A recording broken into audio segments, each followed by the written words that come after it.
Bia, nós somos mulheres de fases, então como é que a gente consegue trazer para o consultório orientações para que as nossas pacientes consigam otimizar ao longo do ciclo menstrual sua energia, seu bem-estar, sua disposição e até controle de peso e edema, que costuma ser uma queixa frequente na nossa prática clínica? Essa pergunta é perfeita, Vânia.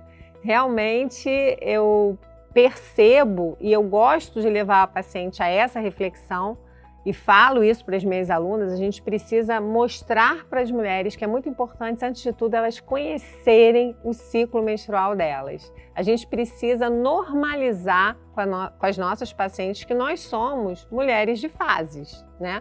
Nós temos, ao longo do mês, um ciclo, que no início do mês, por exemplo, a gente pode estar com muita energia, né? Porque o estrogênio está ali, vamos dizer, mandando no nosso metabolismo. Já na segunda parte do mês, a gente já tem aquela fase onde a progesterona aumenta, o estrogênio vai declinando no final desse período.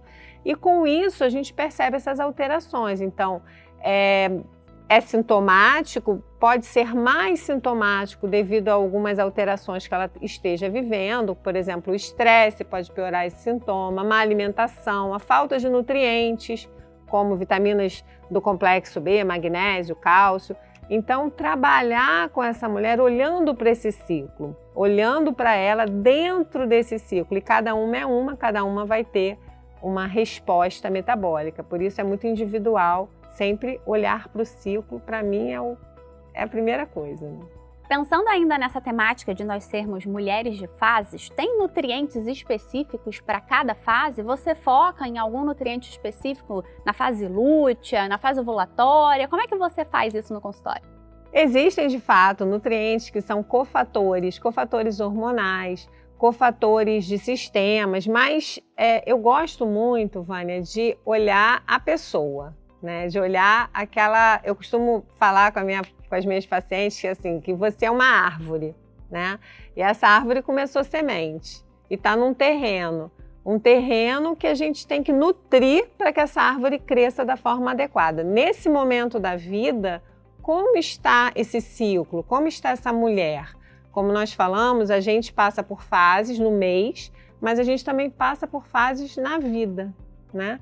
Então, se eu estou atendendo uma adolescente, certamente os hormônios dela estão num outro contexto, né? Ela tem outra necessidade. Então, por exemplo, a gente sabe da importância do zinco, quando a gente pensa em hormônios, né? A gente sabe da importância do colesterol, quando a gente está falando de hormônio esteroide. A gente sabe o quanto que um desequilíbrio no cortisol pode trazer uma alteração também para esse hormônio esteroide, que também está necessitando desse colesterol que está indo para esse cortisol, né? Então, assim, a gente entende isso, e para a nossa paciente, às vezes, é um pouco complicado a gente trazer essas explicações.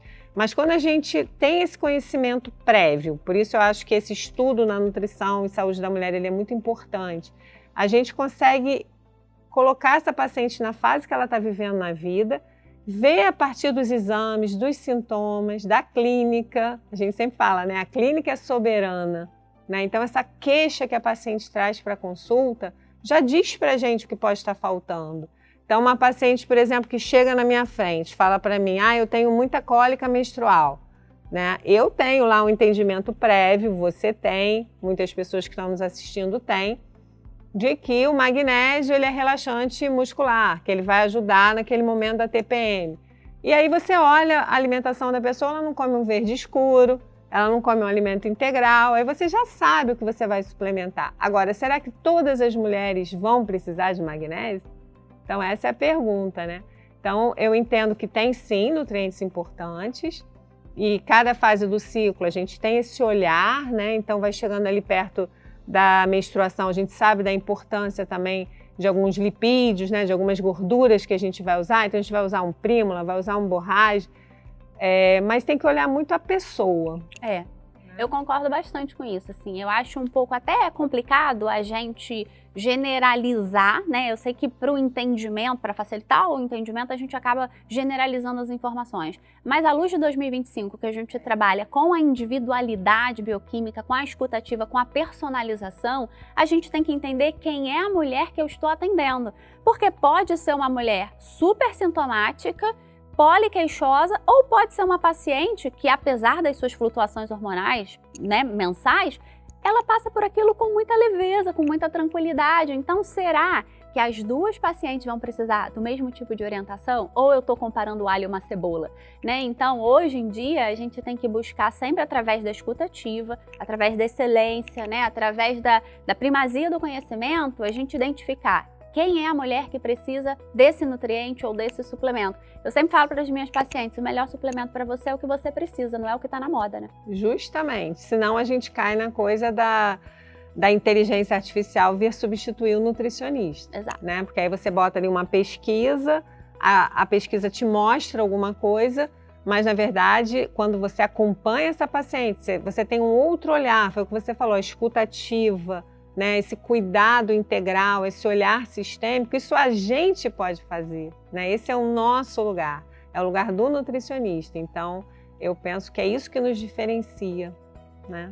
Bia, tem algumas pacientes que experimentam muitos sintomas e sintomas muito severos ao longo dessa flutuação hormonal mensal. Então, eu elenquei aqui alguns sintomas que a gente vê muito na prática clínica e eu queria que você pontuasse ou direcionasse algum manejo nutricional ou até suplementação para algumas coisas. Então, por exemplo, aquela paciente que refere muito edema e inchaço, aquela paciente que fala de uma mudança de humor muito importante, muita irritabilidade, muita ansiedade, e aquela que diz assim, tô exausta, tô cansada, não tenho força, não posso ir malhar, não posso fazer nada porque esse período do mês eu fico exaurida. O que a gente pode fazer nutricionalmente para ajudá-las?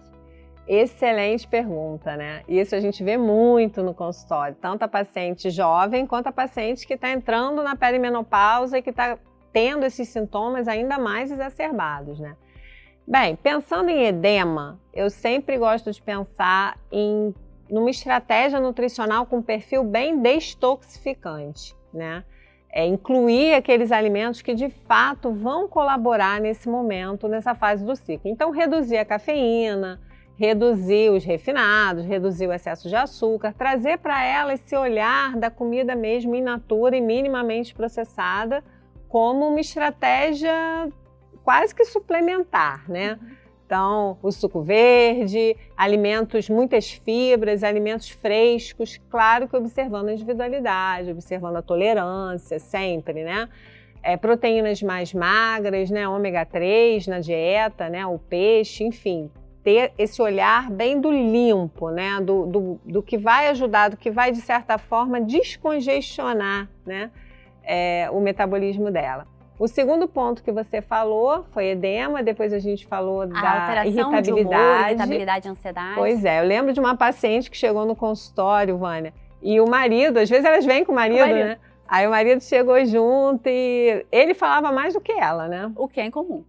O que é incomum, mas ele estava tão incomodado com a irritabilidade dela, ela de fato estava na perimenopausa, só que ela não sabia. Aquela coisa que a gente está falando, a pessoa não se olhar, né? Ela não tinha ainda atentado que as queixas que ela estava tinham a ver com as mudanças hormonais.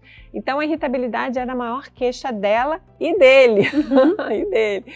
E aí, enfim, depois eu mostrei para ela, pelo exame, o FSH dela já estava alto, né? Ela tinha feito esterectomia parcial, por isso ela não sabia que ela estava, de fato, com essas mudanças, porque o ciclo dela não tinha mais ciclo, né, menstrual. Enfim. E aí, o que eu fiz, que eu lembro, uma conduta que me marcou bastante, foi porque depois a gente teve um resultado muito bom, né? Além das mudanças alimentares, o exercício, né? Eu falei muito para ela da importância do exercício por conta da serotonina, da dopamina, né? Que a gente sabe que nessa fase do ciclo sofrem bastante, né? Por conta dessa alteração hormonal. Fazer uma dieta com triptofano, né? Suplementei triptofano, suplementei magnésio, B6, cálcio, fiz aquela formulazinha que eu gosto para TPM, para irritabilidade especificamente, e trabalhei muito com ela a higiene do sono, né? Que eu falo que a maior causa de estresse na mulher e dessa irritabilidade é a noite mal dormida. Mas ela conseguia dormir? Porque quando a gente envelhece, o sono vai indo embora. Pois é. Então, trabalhar antes de tudo esse sono. Principalmente para essa mulher que tem a queixa de acordar cansada, né? De falar que acorda exausta. Eu gosto muito de trabalhar com os adaptógenos, com essa pessoa, então a rodiola rosa, o licorice, a ashwagandha à noite, né, para ajudar nesse relaxamento, São realmente plantas que trazem uma efetividade grande, uma resposta. Teve uma vez que eu achei o máximo, você não vai acreditar. Ela me mandou uma mensagem assim: você não vai acreditar, cheio de figurinhas. Consegui arrumar meu armário. Eu falei, gente, às vezes a queixa da pessoa é não conseguir arrumar um armário, né? Não é o peso, né? E ela estava tão feliz com aquilo que eu falei, nossa, que maravilha, vem aqui arrumar o meu também. Brincadeira. Mas, né, tipo isso, porque assim, gente, aquilo mudou a vida dela. Ela conseguiu se sentir funcional na casa dela. Entendeu? E é legal, né, Bia, que hoje a gente tem uma nutrição nichada, de modo que, assim, não é só emagrecimento. Porque quando eu comecei na nutrição, era isso. A gente vai fazer nutrição para tornar as pessoas mais magras, ponto. Mas a nutrição se diversificou tanto, a gente tem tanto subnicho hoje em dia, que a gente ajuda pessoas que têm outras queixas, para além do emagrecimento. Então, ela pode, né, simplesmente falar de uma queixa gastrointestinal e eu sou focada naquilo, uma queixa hepática, né? Então, sei lá, vai que essa pessoa tem uma gordura no fígado e ela quer tratar com um especialista. Ou a mulher que busca essa profissional focada em saúde feminina. Então, a gente consegue também, à medida que a gente nicha, a gente consegue ser cada vez mais específica e trazer pacientes que têm queixas assim, não consigo finalizar um livro, não consigo dormir, não consigo mais ter pensamentos concluídos porque essa mente está muito nebulosa, eu estou irritadiça, eu tenho vontade de jogar todo mundo pela janela e eu não posso, né? Então, quando a gente nicha a nossa profissão, a gente consegue também trazer mais assertividade.